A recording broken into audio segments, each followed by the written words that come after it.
नमस्कार साथियों। बात करें यदि बृहस्पति और शुक्र की, तो दोनों ही अपने को चाहिए। हम ऐसा कभी नहीं कह सकते कि हमें केवल बृहस्पति से काम चल जाएगा, शुक्र की आवश्यकता नहीं है, या केवल शुक्र से काम चल जाएगा, बृहस्पति की आवश्यकता नहीं है।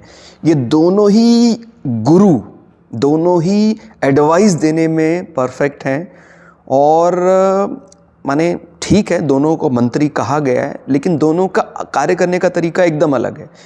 अगर आपको जीवन में वाकई ही गुरु, आज्ञा, शुभता की जो सीमा है उसकी दरकार है, वो चीज़ चाहिए, तो बृहस्पति से ज़्यादा शुभता के मामले में, माने कभी भी ऐसा कोई भय होता है कि भाई कहीं अपवित्रता है, मेरे घर में अशांति है, इन चीज़ों में बृहस्पति जैसे ग्रह से ज़्यादा शुभ हो नहीं सकता। माने अगर चौथे भाव में बृहस्पति की दृष्टि पड़ जाए तो वो प्रायोरिटी पर क्या रखेगा? शुभता, होलीनेस, पवित्रता, ये पहली चीज़। यानी कोई दुखी व्यक्ति भी ऐसे व्यक्ति के घर यदि आ जाए जिसके बृहस्पति चौथे भाव में है, चौथे भाव में बृहस्पति आस्पेक्ट कर रहा है, तो वो बड़ा प्रसन्न हो जाएगा। अगर हम शुक्र की बात करें तो शुक्र जो है वो लाभ है, लग्जरी है। यानी अगर चौथे भाव में शुक्र का प्रभाव है तो वाहन, बहुत ही बड़ा वाहन जहाँ तक चलाता होगा।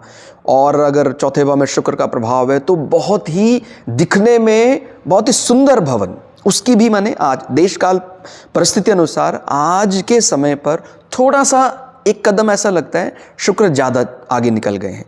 लेकिन मैं ये बार बार बता रहा हूँ, मनः शांति, आशीर्वाद के मामले में बृहस्पति सदैव शुक्र से आगे रहते हैं।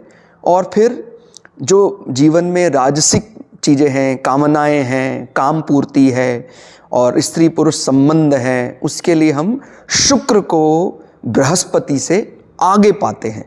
यानी अगर शुक्र नाराज हो जाएंगे तो ऐसे व्यक्ति के संबंध जो हैं बिगड़ जाते हैं, उनमें प्योरिटी, उसमें शुद्धता की कमी आ जाती है। और अगर बृहस्पति नाराज हो जाते हैं तो फिर जिसको बोलते हैं ना होलीनेस, पवित्रता, ऐसा व्यक्ति अगर बृहस्पति एकदम कमज़ोर है तो व्यक्ति जल्दी डर सकता है।